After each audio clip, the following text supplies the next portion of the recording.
కాదు బ్రదర్, ఇప్పుడు కూటమి ప్రభుత్వం అనేది ఏర్పడింది. అవును. సో ఇప్పుడు వీళ్ళు ప్రభుత్వంలో అంటే ఎవరైతే ఇంతకుముందు గత ప్రభుత్వంలో తప్పులు చేశారో వాళ్ళని చట్టరీత్యా శిక్షిస్తారనుకుంటున్నారా, లేదా పర్సనల్గా రివెంజ్ తీసుకొని అంటే వాళ్ళపైన తప్పుడు అంటే కక్షపూరిత రాజకీయాలు చేస్తారని మీరు అనుకుంటున్నారా?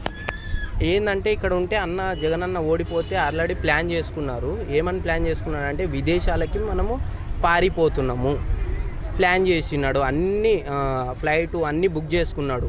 అక్కడ ఆస్తులు కొనుక్కున్నాడు ఆల్రెడీ జగనన్న. ఇక్కడ ప్రజలు, ఇక్కడ ఆంధ్ర ప్రజలు డబ్బులు మొత్తం స్కామ్ చేసి అప్పులు తెచ్చుకొని అక్కడ సొంతంగా కొనుక్కున్నాడు. ఆస్తులు, బిల్డింగులు, కార్సు అన్నీ కొనుక్కున్నాడు.